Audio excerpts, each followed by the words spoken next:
जयम सर्वकल्याणकारकम प्रधानम सर्वधर्माणां जैनम जयतु शासनम जैनम जयतु शासनम जैनम जयतु शासनम। बोले आदित्य शंकर भगवान 1008 आदिनाथ भगवान की, वर्तमान शासन नायक 1008 महावीर भगवान की, चारित्र चक्रवर्ती आचार्य शांति सागर जी महाराज की, गुरु नाम गुरु परम पूज्य गुरुदेव पुष्पदंत सागर जी महाराज की, पुलकित हृदय सबको पुलकित कर देने वाले राष्ट्र संत मनोज्ञाचार्य पुलक सागर जी महाराज की। सम्मानित मानवों, माताओं, बहनों, परम पूज्य गुरुदेव के पावन पुनित शरण में आज 7वें दिवस पर ज्ञान गंगा महोत्सव के अंतर्गत हम यहाँ गुरुदेव की दिव्य देशना प्राप्त करने, अपने जीवन को परिमार्जित, आनंदित, खुशहाल और समृद्धिदायक बनाने के लिए उपस्थित हुए हैं। आज इस 7वें दिन हम गुरु अर्चना के अंतर्गत इस माहौल को एक पावन पवित्र छवि से अभिवेष्टित करने के लिए और इस माहौल को ज्योतिर्मय, प्रकाशमान, ऊर्जावान और ज्वाजल्यमान बनाने के लिए गुरुदेव की छवि का चित्र अनावरण एवं दीप प्रज्वलन करने के लिए प्रवीण जी खंडेलवाल साहब, अतिरिक्त महाधिवक्ता जोधपुर हाईकोर्ट, श्रीमान शशिकांत जी खेतान, प्रसिद्ध उद्योगपति, परम आदरणीय धर्मस्थल श्रेष्ठ श्रीमान अनिल जी नाहर, संभागीय अध्यक्ष वैश्य समाज श्रीमान संजय जी भंडारी, पूर्व प्रांतपाल लायंस क्लब उदयपुर श्रीमान रमेश जी शाह, अध्यक्ष दिगंबर जैन दशा उमर समाज श्रीमान धर्मेश जी, रेखा जी नवलखा, पूर्व जीतो महामंत्री एवं श्रीमान लक्ष्मण जी भावना जी शाह। रमेश जी शाह साहब इधर बढ़ जाए।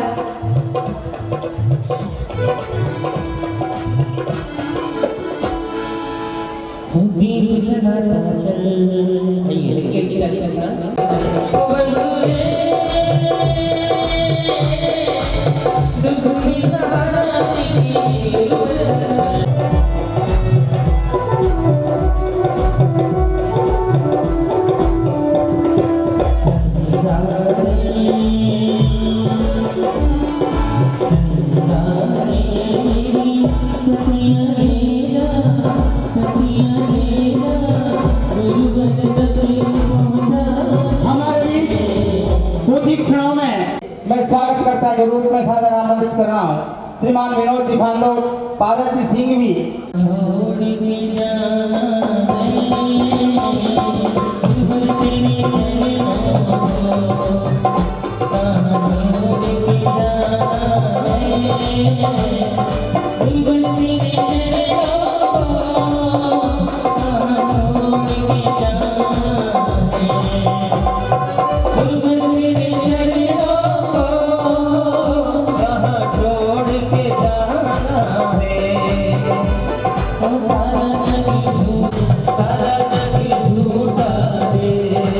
और गुरु आशीष प्राप्त करें आदरणीय प्रवीण जी खंडेलवाल साहब।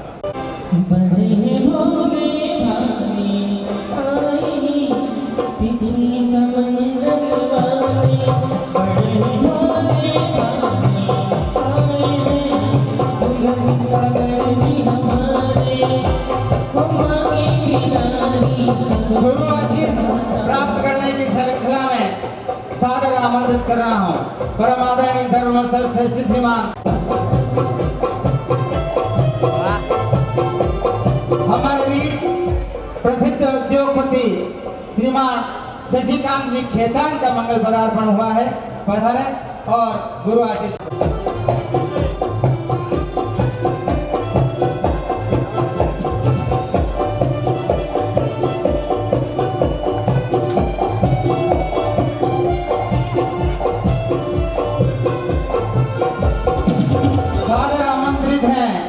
गुरु आशीष प्राप्त करने हेतु परम आदरणीय श्रीमान संजय जी भंडारी, पूर्व प्रांतपाल लायंस क्लब।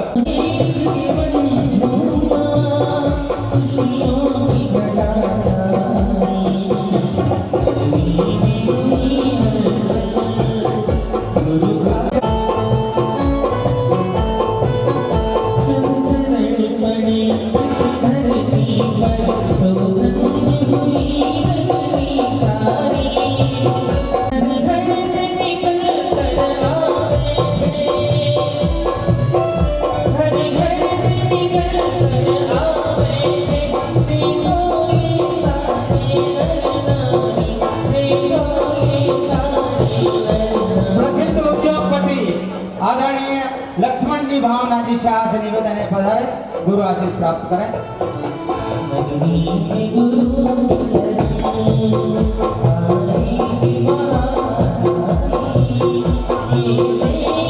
हमारे बीच आज के मुख्य अतिथि परम आदरणीय श्रीमान चुन्नीलाल साहब गरासिया, सांसद राज्यसभा भारत सरकार का मंगल पदार्पण हुआ है।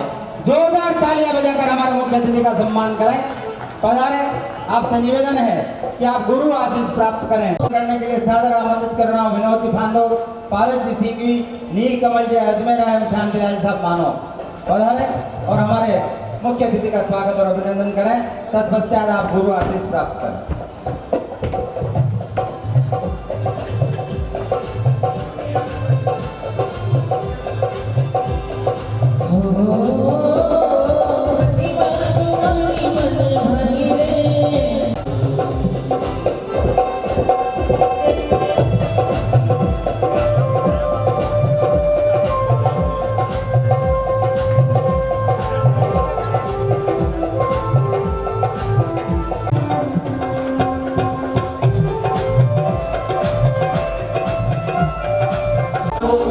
वो वही तो विद्यमान है, मनुष्य बात नीर घट उसी के सब निशान है। जिनके आगे झुकते आसमां धरा महेंद्र है, सुबह दोपहर शाम जिनको पूजते जिनेंद्र है। जो मोक्ष मार्ग पाने का एकमात्र यंत्र है, वो मंत्रों का राजा नमोकार मंत्र है। नमो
ओम नमः श्रीदेव्यः। ओम नमः श्रीदेव्यः। यदर्चाभावेन प्रमुदितमना दर्दुरेह क्षणादाशित स्वर्गे गुणगण समृद्ध सुखनिधि लभन्ते सद्भक्ता शिव सुख समाजं किम तदा। महावीर स्वामी नयन पथगामी भवतु मे। महावीर स्वामी नयन पथगामी भवतु मे। महावीर स्वामी नयन पथगामी भवतु मे। प्रथम तीर्थंकर ऋषभदेव भगवान की, भगवान महावीर स्वामी की, परम पूज्य गुरुदेव आचार्य श्री पुष्पदंत सागर जी मुनि महाराज की, अहिंसा परमो धर्म की।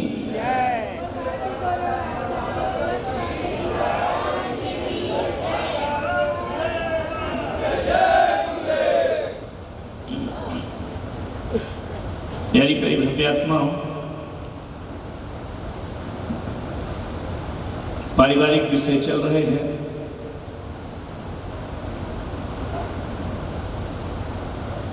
परिवार एक व्यक्ति से नहीं बनता है। जब दिल से दिल मिलते हैं तो परिवार की रचना होती है।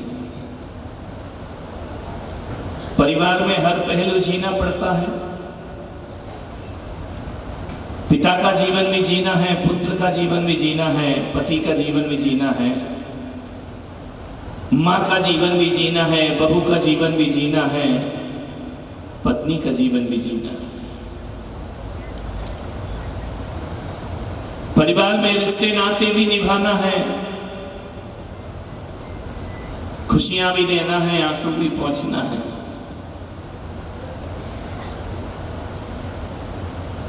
आपसे निवेदन है कि परिवार को जीना एक बहुत बड़ी साधना है। इतना आसान नहीं है घर गृहस्थी के बीच रहकर सुखी रहना।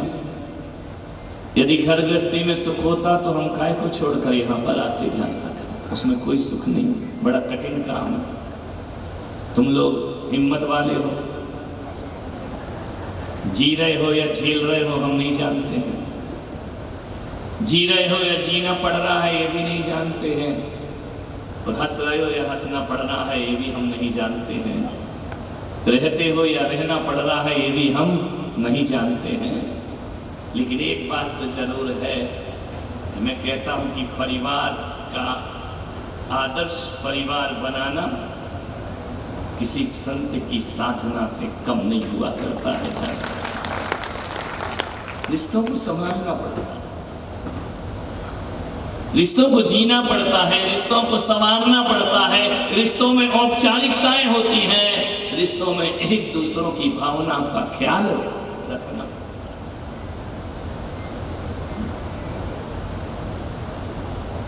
आज एक मंदिर का निर्माण करते हैं। ये मंगलाचरण वाली देखो, थोड़ा ये अपना प्रोग्राम करके मेरा कचरा करती है। पारस जी जरा देखो तो, ये फोटो खिंचा रही है। कितनी भी फोटो खिंचा लो, काम तो एक ही आएगी जो लास्ट वाली होगी, बाकी तो सब मोबाइल में डिलीट हो जाए।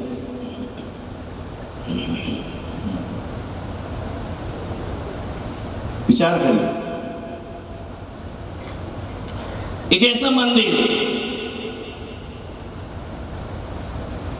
जो ईंट पत्थरों से नहीं बनेगा।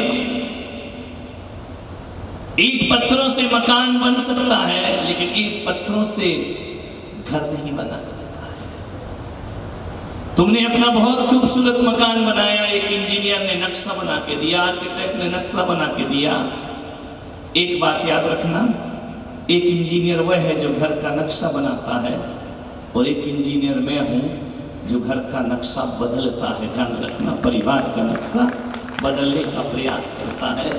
पैसा देकर इंजीनियर से तुम खूबसूरत मकान का नक्शा तो बनवा सकते हो, ध्यान रखना, लेकिन घर का नक्शा नहीं बना करता है। घर का नक्शा बनाना बहुत कठिन काम होता है। ईंट पत्थरों से मकान बन जाता है, लेकिन ईंट पत्थरों से मकान घर नहीं बस सकता है। मैं पुलक सागर आपसे कह रहा हूँ, मेरे पास भी कुछ ईंट है, मेरे पास भी कुछ सीमेंट है, मेरे पास भी चूना है, मेरे पास भी पत्थर है, लेकिन आपसे निवेदन करना चाहता हूँ कि यदि घर को बनाना है तो किसी इंजीनियर के पास जाना, वो घर को बसाना है तो हम जैसे संतों के चरणों में आकर के बैठ जाना। ध्यान रखना, हमने अपना घर नहीं बनाया, ये सच है, 100% सच है। हमने अपना घर नहीं बनाया, लेकिन हजारों के घर बसाए हैं। ये भगवान महावीर का हमें आशीर्वाद प्राप्त हुआ है। हजारों के घर बसाना, घर तो मकान तो एक दिन में बन जाता है, बनाने में क्या रखा है, 6 महीने में मकान खड़ा हो जाता है, उद्घाटन हो जाता है, लोग आते हैं, खाते पीते मौज मस्ती करते चले जाते हैं। जब मकान बनता है तो बहुत सुख मिलता है, बहुत आनंद होता है, लेकिन जब घर बिखरता है तो जीवन में बहुत पीड़ाएं, अंतस में बहुत क्लेश, अंतस की सुख की शांति सब भंग हो जाती है। मान्यवर, अरे सुंदर सुंदर ईंटें ज्यादा देर अच्छी नहीं लगा करती हैं। मान्यवर, आपसे निवेदन कर रहा हूँ, खूबसूरत रंग लगा लो, महंगे फर्नीचर, महंगे झूमर लगा लो, कुछ नहीं होता है। यदि मन नहीं झूमता तो झूमर से सुख प्राप्त होने वाला नहीं है। ध्यान, मन का झूमर लगाओ। मैं बनाऊंगा, मैं इंटीरियर डिजाइन भी कर दूंगा तुम्हारे घर की। ध्यान रखना, ज्यादा पढ़ा लिखा नहीं हूं, लेकिन बना विचार कर।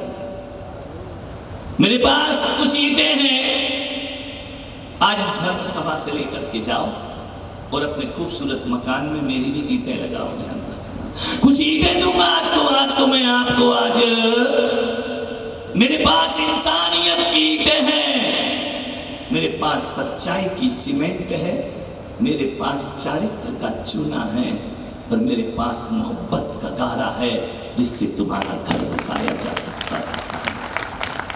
मोहब्बत का घर बसा। महान धर्म में पैदा हुए हो तो सोच भी तो महान होना चाहिए। उत्तम वर्ण में पैदा हुए हो तो सोच भी उत्तम होना चाहिए। अच्छे कुल में पैदा हुए हो तो सोच भी तुम्हारे उच्च कुल की होना चाहिए। ध्यान रखना, केवल शरीर के जन्म लेने से कोई महान नहीं हो जाता है, अपनी सोच से आदमी महान हुआ करता है। आपसे मेरा आग्रह है,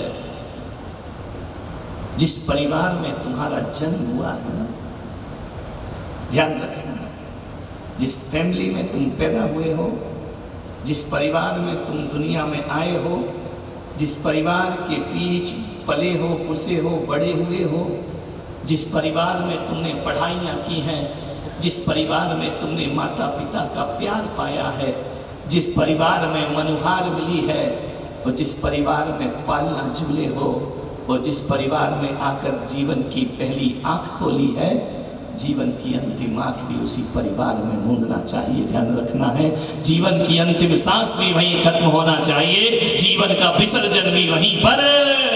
और आपने कभी पूजा की भगवान की? जहाँ आह्वान करते हैं वहीं विसर्जन करते हैं। ऐसा नहीं होता है कि आह्वान तो मंदिर में कर लिया और विसर्जन घर में जाकर के करेंगे। जिंदगी भी किसी पूजा से कम नहीं हुआ करती है। यदि खुशियों का आह्वान अपने परिवार में किया है तो एक दिन इस देह का विसर्जन उसी परिवार के बीच होना चाहिए। परिवार से अलग होकर के देह विसर्जन नहीं होना चाहिए। मान्यवर, आपसे निवेदन, अंतिम श्वास भी उसी घर में। बाप बेटा देखे और बाप मुंह फेर ले, ये घर है, ये परिवार है। बड़े भाई को देखकर छोटा भाई मुंह फेर ले, बहू को देखकर सास मुंह फेर ले, ये परिवार नहीं हुआ करते। मान्यवर, ध्यान रखना, ये परिवार कैसे परिवार है कि रहते साथ साथ हो लेकिन बोलते नहीं हो। ध्यान रखना, अनबोला जीवन जीते हो, लड़ते हो, झगड़ते हो, एक छत के नीचे हो, लेकिन एक भाई दूसरे भाई से बात नहीं करता है, देवरानी जिठानी से बात नहीं करती है, मान्यवर वो परिवार परिवार नहीं है, उसे तो हम शमशान का दर्जा दिया करते हैं कि कब्रिस्तान में लाशें लेटी रहती हैं, बिल्कुल पास पास लेटी रहती हैं, लेकिन लेटी तो रहती हैं, आपस में बोलती नहीं है, संवाद नहीं हुआ करता है। जिस परिवार के सदस्य एक दूसरे से बातें ना करे वो घर घर नहीं शमशान हुआ करता है, वो घर कब्रिस्तान है। घर में रहते हो बोलते नहीं हो, पड़ोसी से बात करते हो, अनजान से बात कर लेते हो, घर के लोगों से बात नहीं करते। ध्यान रखना, ये कैसी जिंदगी है? पैसा किस लिए कमा रहे? घर के लिए। दुकान काय के लिए खोली है? घर के लिए। जॉब किस लिए करते हो? घर के लिए। इज्जत किस लिए कमाते हो? परिवार के लिए। लेकिन अफसोस है आदमी अपने परिवार से ही बात नहीं करता है, परिवार में प्रेम के फूल नहीं खिला करते हैं। मैं कहता हूँ कि सास एक बार बहू को होठों से नहीं हृदय से मुस्कुरा के देख ले। ध्यान रखना है। अरे आशीर्वाद का हाथ सिर पर रखे या ना रखे, आंखों में प्रेम भर कर एक बार बहू को देख ले। मैं कहता हूँ वो घर किसी स्वर्ग से कम नहीं हुआ करता है। क्या चाहिए? ना सोना चाहिए, ना रुपया चाहिए, ना चांदी चाहिए, सब अपने अपने घर में गुजारा कर लेते हैं। मान्यवर आपसे मेरा निवेदन है, एक बार मुस्कुरा के कुछ मत करो। सुबह सुबह उठो, वैसे तो मुंह भगवान ने एंड वेंड बना रखा है, थोड़ा बहुत तुम और बना लेते हो सुबह से। ध्यान रखना, मुस्कुरा के मेरा एक प्रयोग करना। आज घर जाना, कल सुबह जब उठो ना कुछ मत करना, उठ करके अपने पलंग पे बैठना, थोड़ा दाएं तरफ देखना, थोड़े बाएं तरफ देखना। मैं योगा सिखा रहा हूँ, रामदेव वाला नहीं। ध्यान रखना, वो बहुत कठिन मामला है। वो 2-4 दिन अच्छा लगता है, रूटीन में लगता है छोड़ो छोड़ो यार कोई मतलब नहीं है, खाओ पियो ऐस करो। ध्यान रखना, ज़्यादा दिन नहीं चलता है वो।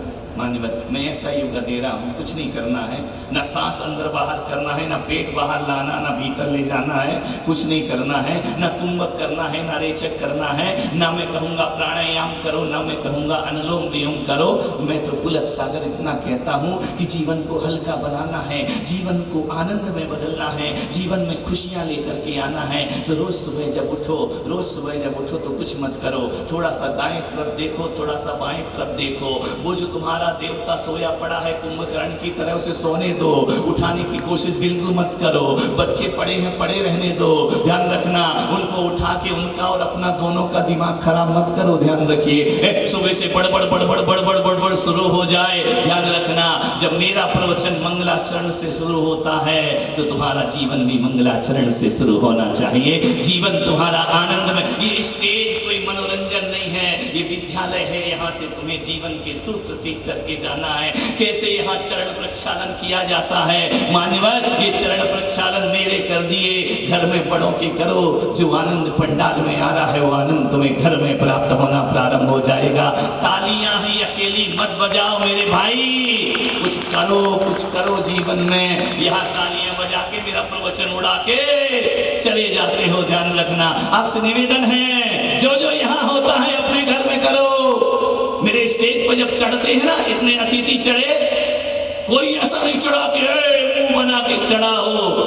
सबने मेरी आंखों में देखा, मुस्कुराहट दी, मैंने बदले में उनको मुस्कुराहट दे दी। उन्हें लगा हमारा स्टेज पे चढ़ना सार्थक हो गया, गुरुदेव ने हमें देख करके मुस्कुरा दिया। और क्या चाहिए? ये गिफ्ट, ये उपहार कीमती नहीं होते हैं।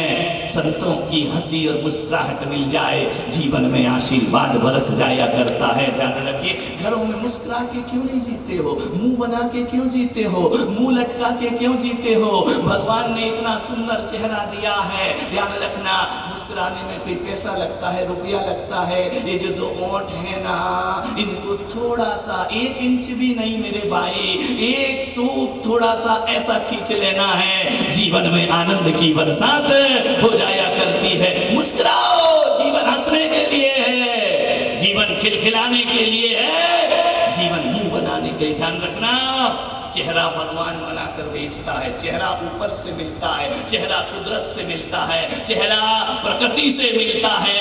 लेकिन एक बात याद रखना, चेहरा बनाना भगवान का काम है और चेहरा मुस्कुराना ये तुम्हारा काम हुआ करता है। इसमें मुस्कुरा लीजिए और मुस्कुराहट ना आए तो कोई हंसी का चुटकुला याद कर लो, कोई ऐसा रूप याद कर लो जो तुम्हारे चेहरे पर हंसी ले आए। मैं पुलक सागर गारंटी कह देता हूँ कि जो सुबह से उठते ही मुस्कुराता है उसका पूरा दिन खिलखिलाता है, मुस्कुराता है उसका पूरा दिन। कोई भगवान को याद मत करो, चेहरे से मुस्कुरा लो। एक बात ध्यान रखना, फोटो खींचती है ना तो कैमरामैन भी कहता है प्लीज थोड़ा सा मुस्कुराइए। कितनी ताकत लग रही है देखो ना, पूरी एनर्जी झोंक दी हंसने में। वो कुछ तो ऐसे हंस रहे जैसे रावण हंस रहा हो जाता है। रावण की तरह मत हंसो, संतों की तरह हंसो, मुस्कुराते हुए। सासू यदि बहू को देखकर हंसेगी, मुस्कुराएगी, खुशियां बाजार से नहीं लाना पड़ती, खुशियां अपने घर में स्वयं प्रकट हो जाया करती हैं। ध्यान रखना है, मुस्कुराता हुआ जीवन। बहू भी सोच ले कि वैष्णव देवी में या पद्मावती माता को साड़ी चढ़ाना, चूनर चढ़ाना है। ध्यान रखना, सास को भी चढ़ा दिया करो। ध्यान रखना, पद्मावती माता वो आशीर्वाद ना दे पाएगी जो सास तुम्हें आशीर्वाद दे पाएगी। माता खुश हो या ना हो, सास खुश हो गई तो हो गई अपनी बल्ले बल्ले। ध्यान रखना है, मान्यवर सासू को प्रसन्न, माता को साड़ी चुनरी चढ़ाना सौभाग्य है तो सास को साड़ी देना परम सौभाग्य हुआ करता है। ध्यान रखिए, मान्यवर निवेदन है, घर को बनाना है, घर को बसाना है। मैं इंटीरियर वर्क बता रहा हूं तुम्हारे घर का, कैसे सुंदर बनाना है। पुलक सागर की वाणी सुनने से पहले घर के बच्चों की वाणी सुन लिया करो। ध्यान रखना है, बच्चे क्या बोलते हैं उसको सुन लो। यदि बच्चों की वाणी दिल से सुन ली तो पुलक सागर की वाणी सुनने की कोई आवश्यकता नहीं है तुम्हारे जीवन में। ध्यान रखना, बच्चों की वाणी सुनो। एक छोटे बच्चे से पूछ लो जो 8 साल का होगा कि ना बेटा गुस्सा करना चाहिए या नहीं करना चाहिए, तो छोटा सा बच्चा कहेगा कि गुस्सा नहीं करना चाहिए। पापा गुस्सा करें तो बच्चा कहता है पापा गुस्सा नहीं करना चाहिए।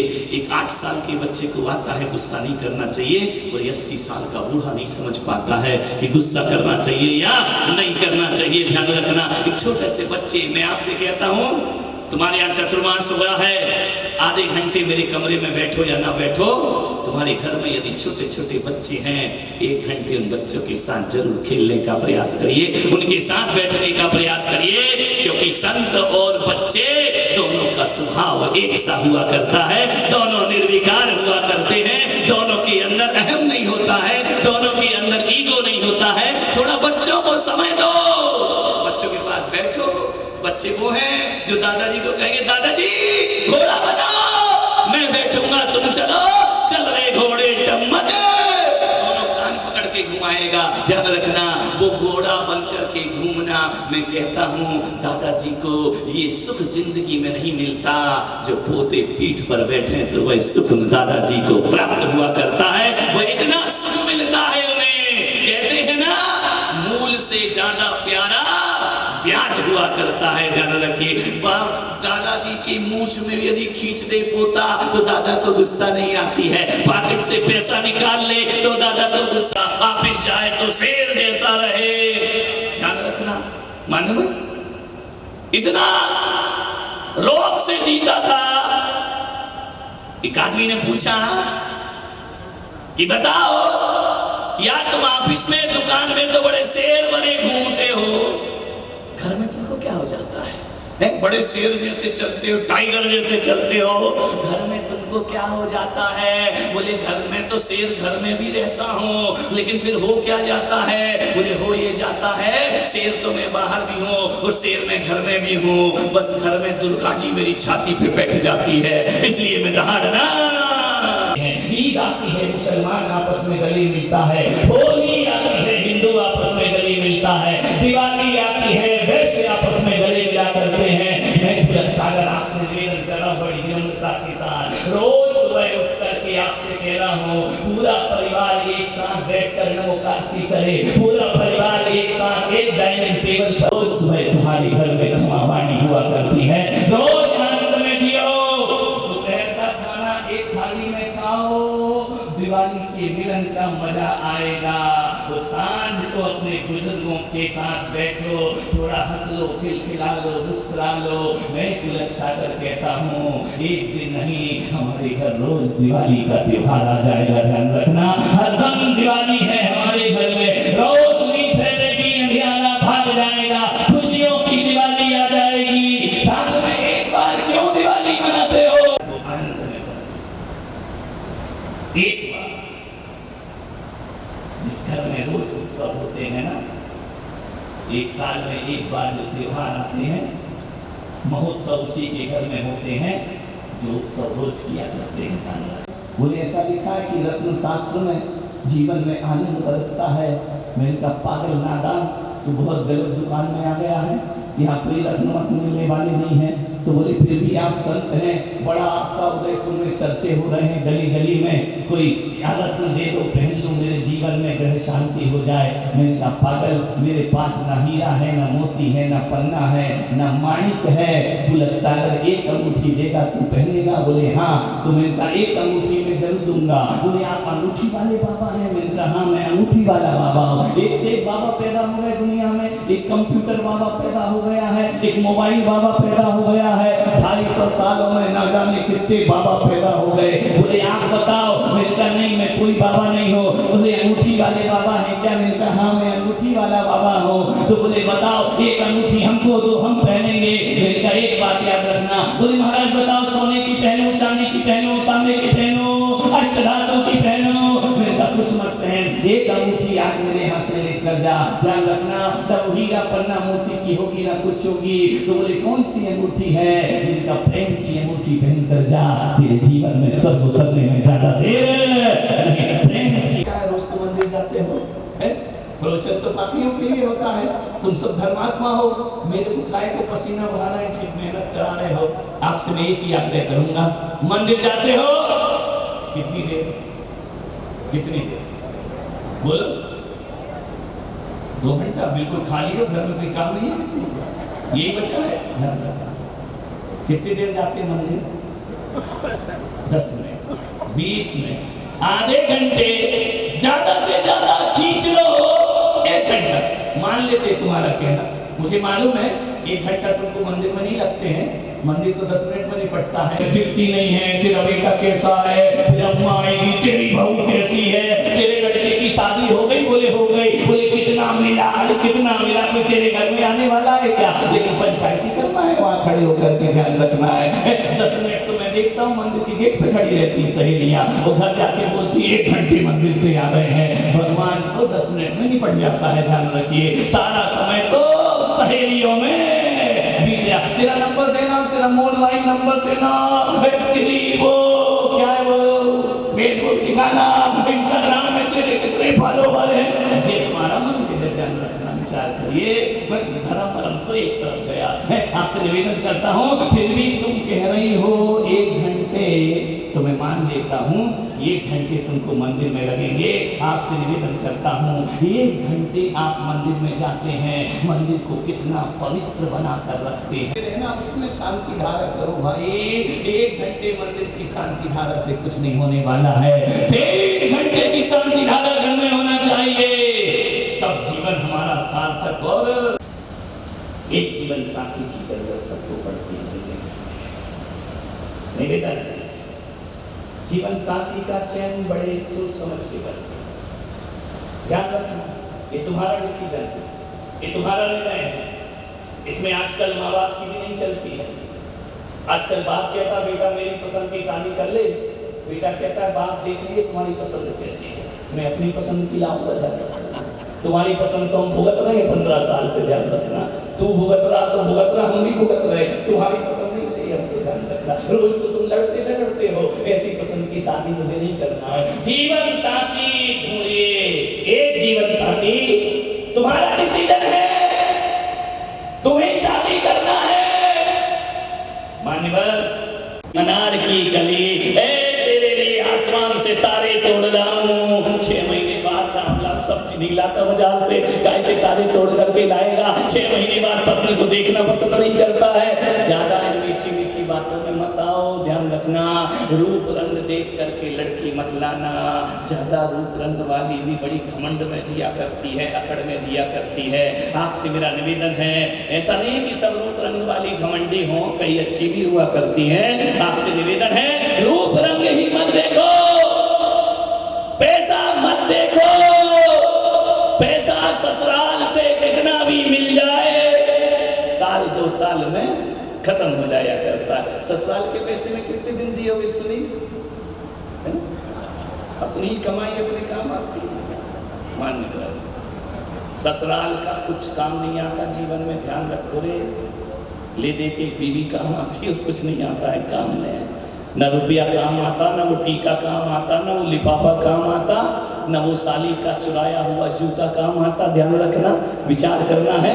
काम यदि कोई आता है तो ये बीवी तुम्हारे काम आती है, और कुछ भी तुम्हारी जिंदगी में काम आने वाला नहीं है। मान्यवर, आपसे निवेदन है, ससुराल जिसे विवाह करना है सोच समझ के, न रूप न रंग।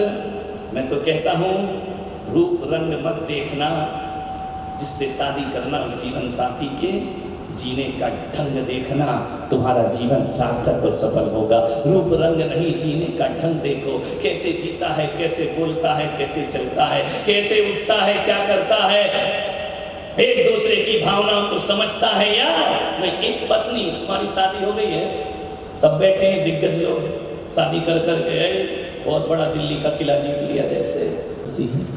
महंगी महंगी साड़ियाँ दिलाओ या ना दिलाओ, पत्नी कुछ नहीं बोलती है। मैं सही बोल रहा हूँ या झूठ बोल रहा हूँ?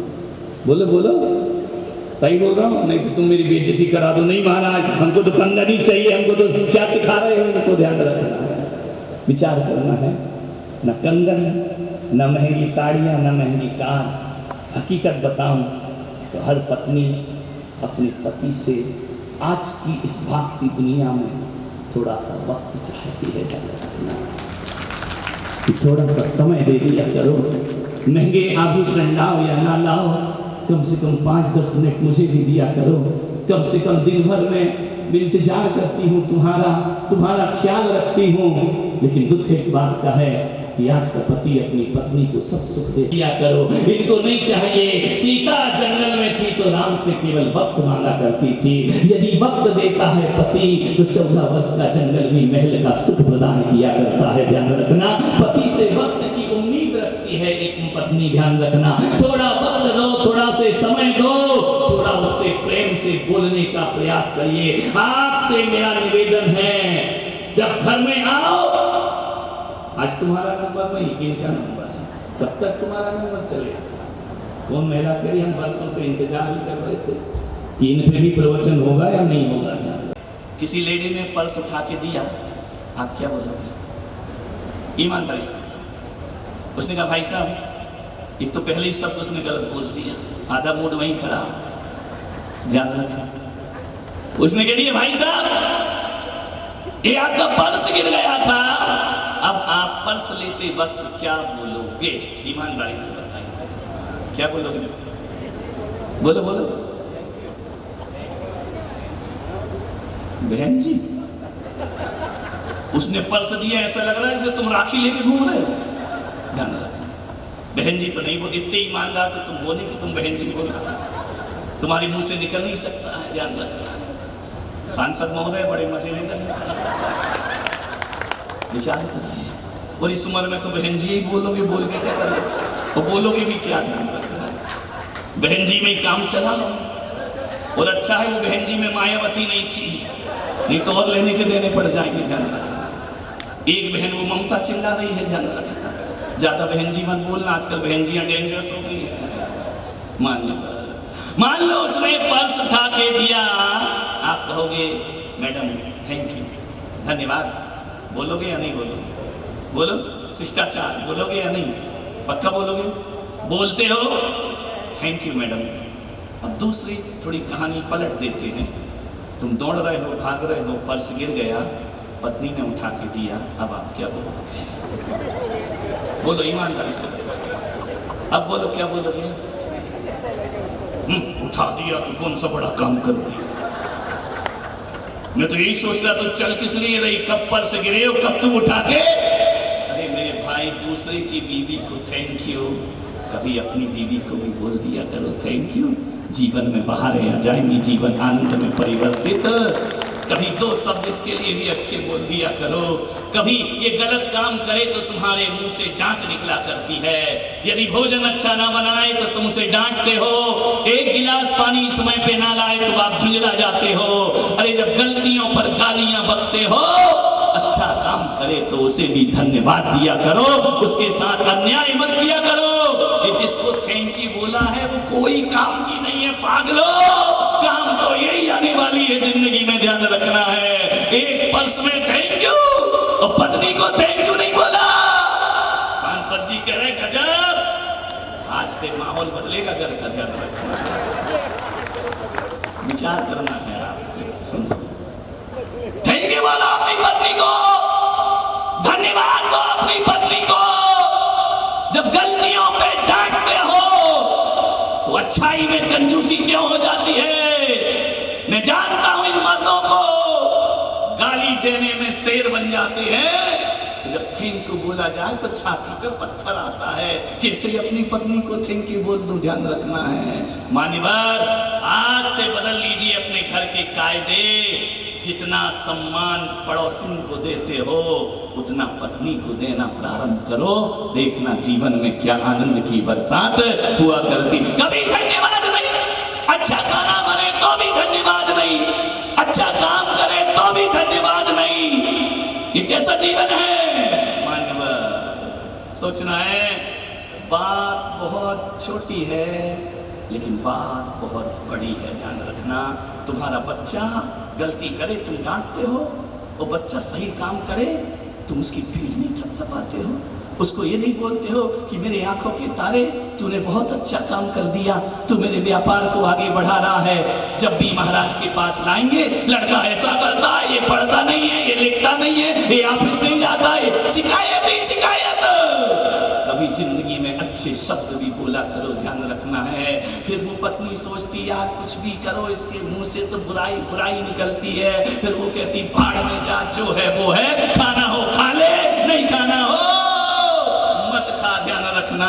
कब तक बेचारी लगी रहे, पिसती रहती है। मान्यवर, एक बात आपसे कहना चाहता हूँ, बात कड़वी है लेकिन बात बहुत काम आएगी। बाहर नरम नरम रहते हो, घर में गरम गरम हो जाया करते हो। बाहर इतना शिष्टाचार निभाते हो, वो घर में जाकर सब शिष्टाचार भ्रष्टाचार में बदल जाया करता है। आपसे मेरा निवेदन है, ये क्यों नफरत की पात्र है, ये क्यों प्रशंसा की पात्र नहीं हो सकती है। ये नारी घर की, ध्यान रखना, बिन घर नी घर भूत का डेरा। ज्ञानियों ने कहा है जिस घर में पत्नी नहीं होती है वो घर घर नहीं भूतों का डेरा हुआ करता है, ध्यान रखना। तुम लोग भी थोड़ा दिखाओ अपना रुतबा, काय को बनी रहती हो दासी दासी दासी। परमात्मा काय का खाता परमात्मा, ध्यान रखना है। ढंग से बात नहीं करता वो काय का परमात्मा है, वो काय का पति परमेश्वर है, ध्यान रखना है। परमेश्वर की भाषा ऐसी होती है, दुत्कार की भाषा होती है, चिल्लाने की भाषा होती है, झुंझलाने की भाषा होती है। रात दिन पिसती है वो पत्नी, ध्यान रखना। पराए घर की बेटी तुम्हारे घर को अपना घर मानती है, ध्यान रखना है। दूसरे घर से आई है, वहां के संस्कार भुलाती है और तुम्हारे माँ बाप के संस्कारों में ढलने का प्रयास करती है। रात दिन वो मेहनत करती है, ध्यान रखिए। आपसे मेरा निवेदन है, ये नारी अपमान की पात्र नहीं, ये सम्मान की पात्र होना चाहिए। ये घर में इसका बहुमान होना चाहिए। ये नफरत की पात्र क्यों है? तुम्हारी माँ भी उससे नफरत करती है, तुम्हारी बहन भी कम नहीं है, वो भी एक के चार सुनाया करती है, ध्यान रखना। जिठानी का अपना रुतबा होता है, ननद का अपना रुतबा होता है। कैसे एक नारी अपने को इन सबके बीच ढालने का प्रयास करती है। जिसने 20 साल 24 साल पीहर का जीवन जिया, जिसने स्वतंत्रता का जीवन जिया, जिसने बाप के घर अधिकार का जीवन जिया, जिया, वो तुम्हारे घर आती है, तुम्हारे रस्म रिवाज को जीने का प्रयास करती है, उनमें ढलने का प्रयास करती है। मान्यवर, मैं आपसे निवेदन करना चाहता हूँ, क्या होता है उस नारी का? बच्चा आता है तो मम्मी कहाँ है, पति आता है तो तेरी मम्मी कहाँ है, सास आती है तो बहू कहाँ है? हर किसी का काम वही करती है। ध्यान रखना, निवेदन है आपसे। बच्चे को बैग चाहिए तो बाप को आवाज नहीं लगाता, किसको आवाज लगाता है? मम्मी मेरा बैग कहाँ है, मम्मी मेरा टिफिन कहाँ है, मम्मी मेरे जूते कहाँ है? सास कहती बहू चाय बनी या नहीं बनी, ससुर कहता है नाश्ता बना या नहीं बना, पति कहता है ऑफिस जा रहा हूँ मेरा बैग कहाँ है? सोचिए किन किन रिश्तों को निभाएगी ये नारी, ध्यान रखना। सबके बीच पिसती है। मान्यवर, यदि आपकी पत्नी इतना करती है तो भी आपके मुख से उसके लिए दो शब्द प्रेम के नहीं होते हैं, तो भी आपके जीवन में उसके लिए थोड़ा सा समय नहीं हुआ करता है। मेरे भाई, मुझे मालूम है कि पत्नी के साथ समय दो, थोड़ी सी बातें करो, अरे तुम्हें पसंद आए तो ग्रहण करना, नहीं आए तो निकाल देना, लेकिन पत्नी को समय देना मत भूलिए। ऐसी दौलत किसी काम की नहीं। अरे मंदिरों में लक्ष्मी की पूजा करने वालों, दिवाली में लक्ष्मी की पूजा करने वालों, इस लक्ष्मी की आंखों में आंसू नहीं देना चाहिए, ध्यान रखना है। इसके जीवन में ऐसी भावनाएं नहीं जागृत करो, ये दासी बनकर कब तक रहेगी? हर कोई काम कराता है, ध्यान रखिए। एक गिलास पानी भी चाहिए तो तुम आवाज लगाते हो। मैं कहता हूँ वो पति असली पति नहीं। अरे कभी पत्नी थक जाती है, वो भी काम करते करते, वो भी सुबह से शाम भाग दौड़ करती है, वो भी सबके मन को संभालने का प्रयास करती है, वो भी इंसान है, उसका जीवन भी थक जाया करता है। कभी पलंग पर लेट जाए, अरे उसके भी कभी सर में दर्द होता है, उसके भी पेट में और हाथ में दर्द होता है। मेरे भाई, जब दुकान से लौट कर आओ, वो बच्चे बोले मम्मी का सिर दुख रहा है, तो ये वो तुम क्या बोलते हैं मालूम है? जा सिर दर्द की दवाई दे दे, खा लेगी ठीक हो जाएगी। अरे नहीं मेरे भाई, दवाइयां नहीं चाहिए। पति तो जाए, यदि जाए उसके कमरे में, वह लेटी है, एक पति जाकर कुछ ना बोले, केवल उसके सिर पर संवेदना भरा हाथ रख दे, उसे लगता है धरती का स्पर्श अंबर ने कर लिया है, उसे लगता है मेरे जीवन में खुशियां आ गई। अरे बोला करो कि खाना आना छोड़, चल बैठ गाड़ी में, पहले डॉक्टर के पास चलते हैं, पहले तुझे दिखाते हैं। जब तुम बीमार पड़ती हो, जब तुम बीमार पड़ते हो तो हर काम छोड़ के तुम्हारी सेवा करती है। तो पतियों बताओ, तुम्हारा पत्नी के प्रति क्या फर्ज हुआ करता है? तुरंत उसे गाड़ी में बिठाओ और चल मेरे साथ। अरे आज खाना लेट मिलेगा, चल जाएगा, आज बाहर का खा लेंगे, लेकिन सबसे पहले तेरा इलाज होना चाहिए। मान्यवर, मैं विश्वास दिलाता हूँ कि डॉक्टर की दवाओं से पत्नियां ठीक नहीं होती, पति के प्रेम से पत्नियां ठीक हो जाया करती हैं। ध्यान रखिए, ये प्रेम जलेबी थोड़ी बने बनाए मिलेंगे बेटा, बना के खा, पता पड़ेगा। फिर क्या करेगा? रोटी भी बनाना है, अब कैसे बनाएगा? चंदा मामा बनाना है, भारत का नक्शा बन जाता है। खा बेटा रोटियां, अब पता पड़ेगा बीवी क्या हुआ करती है। सुबह से वॉशरूम में जा रहा, टाविल लाओ, अब लाओ बेटा टाविल चाओ, अब लाओ सब्जी। एक दिन में अकल ठिकाने आ जाएगी, ध्यान रखना, विचार करना। फिर फोन लगाएगा, हेलो, बोले क्या है? बोले क्यों बोल रहे हो मुझसे? बोले कब आ रही है? बोले तुमने तो कहा था कल की जाने वाली, आज चली जा। पागल के गुस्से में बोला था जल्दी आ, कार भेजता हूँ वापिस आ, ये घर में जीना दुश्वार हो गया है। ध्यान रखना, ये पत्नियां पैरों की जूतियां नहीं है मेरे भाई, इतना ध्यान रखना। पत्नी पैरों की जूती नहीं, बल्कि स्वाभिमान का तिलक हुआ करते हैं, जो तुम्हारे बाल पर सजा करता है। ध्यान रखिए, थोड़ा वक्त दो पत्नी, थोड़ा समय दो उन्हें। एक वकील ऐसे घर आता है, ऐसे घर आता है, घर के अंदर ऐसे प्रवेश करता है। कोई वकील साहब तो नहीं बैठे हैं? अच्छा बैठे, सुन लो, कई बात विचार करो। एक वकील ऐसे घर आता है, ऐसे घर आता है, बीवी बच्चों पे ऐसे पेश होता है जैसे क्लाइंट से बात कर रहा होता है ना बाबा। एक इंजीनियर ऐसे आता है जैसे लेबर से बात कर रहा हूं। एक डॉक्टर ऐसे आता है घर में जैसे पेशेंट से बात कर रहा हूं। एक सेठ ऐसे आता है घर में जैसे किसी कस्टमर से बात कर रहा हूं। मैं पुलक सागर आपको कहता हूं बड़ी विनम्रता के साथ, ये वकालत, ये डॉक्टरी, ये इंजीनियरिंग, ये सेठ गिरी वहीं उतारो जहाँ घर में जूते उतारा करते हो। ध्यान रखना, घर के अंदर कोई क्लाइंट तुम्हारा इंतजार नहीं कर रहा, कोई पेशेंट तुम्हारा इंतजार नहीं कर रहा, कोई ग्राहक तुम्हारा इंतजार नहीं कर रहा। घर में पत्नी इंतजार कर रही है मेरे भाई, घर में बेटा इंतजार कर रहा है, घर में बहू इंतजार कर रही है।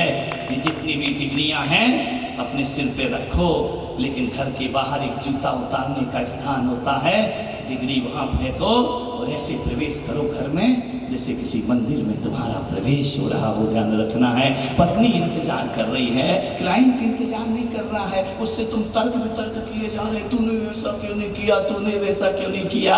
आपसे निवेदन है, यही मैं कहता हूँ, यही आग्रह आपसे कर रहा हूँ, घर के अंदर प्रवेश करो, तुम एक पति बनकर प्रवेश करो, एक बच्चों का पिता बन के प्रवेश करो और अपने बूढ़े बाप के बेटे बनकर के प्रवेश करिए। इन्होंने ये डिग्रियां तुमको दिलाई हैं, इसलिए नहीं दिलाई हैं कि इनके रिश्तों को तुम तहस नहस कर दो अपने जीवन में। मान्यवर, आपसे निवेदन है मेरा, जब पत्नी अर्धांगिनी है तो आधे काम तुम्हारे होना चाहिए और आधे काम इसके होना चाहिए। मान्यवर, आप क्या करते हो, बीमार रहती है उससे रात बैठते नहीं हो 2 मिनट जाके, बच्चों से कहते हैं दिखा दे, ड्राइवर से लगती, ध्यान रखना है।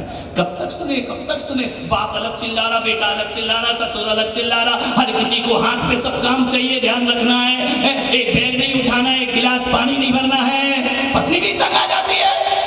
एक पति की बहुत परेशान करता था पत्नी को, हर बात में कहता था देख नाश्ता नहीं बनाया तो ध्यान रखना। पत्नी ने कहा ठीक है बना देती हूँ। खाना नहीं मिला समय पे तो ध्यान रखना। उसने कहा बना देती हूँ, ध्यान रखिए। मेरे समय पे सामान नहीं मिले तो ध्यान रखना। उसने कहा ऐसे कौन से ध्यानचंद से शादी मैंने कर ली, हर चीज का ध्यान रखना, ध्यान रखना, ध्यान रखना। एक दिन पत्नी उखड़ी उखड़ी थी, उसने कहा, पति ने कहा ठंडी के दिन थे और उदयपुर की ठंड, पत्नी ने कहा गर्म पानी नहीं दिया तो ध्यान रखना। पत्नी का क्या कर लेगा रे तू, अब तो पेट बदलना ही पड़ेगा नक्शा, ध्यान रखना, ध्यान रखना। क्या कर लेगा तू, नहीं करूंगी गर्म पानी, बोल क्या करेगा। अब पति की अकल ठिकाने आ गई, बोली यार तो जवाब देने लगी, बोली नहीं करूंगी गर्म पानी, तो बोले क्या करेगा, बोले क्या करूंगा, ठंडे से नहा लूंगा और क्या करूंगा, और कर तो मैं कुछ भी नहीं सकता। ध्यान रखना। मान्यवर, आपसे निवेदन है, मंदिर को नष्ट मत करो, संवेदनाओं को हनन मत करो। और आज हर पुरुष ये शिक्षा लेकर जाए मेरे से कि वाइफ को दुखी करके लाइफ सुखी कभी नहीं हो सकती आपकी। ध्यान रखना, वाइफ को सुख देने का प्रयास ढंग से बजा। जरा गला फाड़ रहा हूं मैं तुम्हारे लिए, मुझे क्या लेना देना, तुम्हारी ताली नहीं बज रही है। ध्यान रखना, वाइफ को दुखी करके लाइफ सुखी नहीं हो सकती है। सॉरी कहना भी सीखो, कभी तुम गलत सिद्ध हो जाओ सॉरी बोलो। विदेशों में संस्कृति है, भारत में भी होना चाहिए। तुम लाख बार गलत होते हो लेकिन एक बार भी मुंह से सॉरी नहीं निकलता है तुम्हारे, और ये हर बार तुमको सॉरी बोलती है, डर के बोलती है, भय से बोलती है कि सॉरी मैं आज के बाद ऐसा नहीं करूंगी। मान्यवर, आपसे यही निवेदन है, यही आग्रह है, यही मैं कहूंगा। जीवन को प्रेम से और सुख से जीना है। 10 बज गए, समय हो गया आपका, लेकिन नहीं कहूंगा ज्यादा कुछ नहीं। नारायण श्री कृष्ण को युधिष्ठिर ने राजसूय यज्ञ में बुलाया, आमंत्रित किया। 2 मिनट की बात खत्म करता हूं। आमंत्रित किया, सबको काम डिवाइड कर दिए। इस यज्ञ में तुमको ये करना है, तुमको वो करना है, तुमको वो करना है। सबके काम बट गए। पांडवों ने सब काम को वितरण कर दिया। नारायण कृष्ण ने कहा कि युधिष्ठिर धर्मराज, तुमने राजसूय यज्ञ में सबको तो काम बांट दिए, मुझे तो कोई काम दिया ही नहीं। बताओ ये नारायण क्या काम करेगा उस यज्ञ में। उन्होंने कहा कि आप सम्राट हैं, नारायण है, हे द्वारकाधीश, मैं तुम्हें कैसे काम बता सकता हूँ। बोले नहीं, यदि काम नहीं बताया तो मेरा यज्ञ में आना बेकार हुआ करता है। मैं द्वारकाधीश हूँ द्वारिका के लिए, लेकिन यज्ञ की वेदी पर मैं भगवान का भक्त बन करके खड़ा हूँ, बताओ मुझे क्या काम करना है। तो नारद युधिष्ठिर ने कहा कि हे मधुसूदन, हम आपको क्या काम बताएंगे। उनका आहार होगा, उनका भोजन होगा, और भोजन होने के बाद उनके जूठे पत्तले उठाने का काम नारायण कृष्ण का होगा। ध्यान रखिए, मैं संतों की जूठी पत्तले उठाने को तैयार हूँ, मैं संतों के जूठन उठाने को तैयार हूँ। युधिष्ठिर ने कहा आप ये कैसे करेंगे। बोले द्वारकाधीश ने कहा पति पत्नी को सम्मान देना सीख जाए, बहुमान देना सीख जाए। किससे वो अपनी बातें बोले, सास अलग मुंह बनाई है, ननद अलग मुंह बनाई है, देवर ढंग से बात नहीं करता है, किससे कहे अपने दिल की बात। ध्यान रखना, एक पति ही तो होता है जिससे वो अपने अंतस की बातें शेयर कर सकती है। ध्यान रखिए, आपसे इतना ही निवेदन है, यही कहूंगा आपसे कि जीवन को सार्थक और सरल बनाना है। आज हमारे बीच इतने ही कहूंगा कि आभूषण भले ना दिलाओ, महंगी कार भले ना दिलाओ, पत्नी को कार नहीं, तुम्हारे प्यार की जरूरत है। ध्यान रखिए, प्यार दोगे, कोई कार ना हो तो भी वो आनंद से जीवन जी लिया करती है। आप सबने सुना, अनुग्रहित हूँ, 2 मिनट बैठिए। यहाँ पर मोक्ष सप्तमी का एक बहुत बड़ा आयोजन हो रहा है। बहुत से जुलूस आपने देखे होंगे, बहुत सी शोभा यात्रा देखी होगी, लेकिन मोक्ष सप्तमी की जो शोभा यात्रा है आप देखेंगे अपने आंखों के सामने। जब सर्वतु विलास की मंदिर से टाउन हॉल की तरफ आएगी, मैं कहता हूँ आप अपने दांतों तले उंगली दबाएंगे और आप कहेंगे ऐसा लग रहा है जैसे साक्षात सौधर्मेंद्र स्वर्ग उतार कर उदयपुर में लेकर के आ गया हूँ। अपने आराध्य का, अपने इष्ट का, अपने पारसनाथ की विशाल शोभा यात्रा, उनका जीवन चरित्र दिखाई देगा। भगवान का समोसरण लगेगा, 64 चवर डुलेंगे, ऐरावत हाथी होगा, ईशान शानत कुमार महेंद्र सब बग्गियों पर सवार होकर के भगवान की निर्वाण भूमि में आकर निर्वाण लाडू का अर्पण करेंगे। उस दिन वर्किंग डे है, इसलिए मैं बार बार कह रहा हूं, उस दिन छुट्टी लेना पड़े तो ले लेना। तुम शादी विवाह में छुट्टी ले लेते हो, अपने पारसनाथ के जुलूस में छुट्टी ले लोगे, जीवन का आनंद तुम्हारे जीते जी यहाँ पर बरसेगा। ऐसा दृश्य होगा, ऐसा दृश्य होगा, हजारों इंद्रनाणी स्वर्ग से उतर कर यहाँ आएंगे, 23 किलो का लाडू चढ़ेगा, समेत शिखर की प्रतिकृति बनेगी। ध्यान रखना, पूरा दिन उस दिन का हमें कुछ नहीं करना, पारसनाथ के नाम अपना दिन कर देना है। दुनिया मकान के नाम बहुत किया, पूरा समय उसमें लगाना है। इंद्रनाणी बने, राज्यपाल, राज्यसभा सांसद श्री चुन्नीलाल जी गरासिया यहाँ पर मौजूद हैं, बहुत आत्मीय हैं, पहले भी मेरे पास कई बार आए हैं, सांसद महोदय हैं और बड़ी आनंद से प्रवचन सुन रहे थे, बड़ी मस्ती से प्रवचन सुन रहे थे। आइए पधारिए। मैं उनको बोला 2 मिनट बस, ज्यादा समय नहीं लेंगे, आइए पधारिए। साथ में सभी गुरुजनों और सभी हमारी साध्वी बहनें, प्रवचन में पधारे हुए भाई और बहनों, वास्तव में वैसे तो गुरु का हर शब्द अपने को अंगीकार करना चाहिए। आज का प्रवचन परिवार में किस तरह से स्वर्ग रहे, इस तरह का हमको संदेश दिया है। मैं समझता हूँ कि आदरणीय गुरु जी देश में कई कोनों में घूम करके परिवारों को जिस ढंग से स्वर्ग बनाने के रूप में आपका शब्द समाज अंगीकार करे, आपने सम्मान दिया, मुझे आशीर्वाद दिया, मैं आपको कोटि कोटि आभार व्यक्त करता हूँ। आशीर्वाद बना रहे, समय निकाल के व्यक्ति सभी आपके साथ में बैठने की यहाँ समय मांगूंगा, क्योंकि संत के साथ बैठना मतलब भगवान के साथ बैठना यह होता है।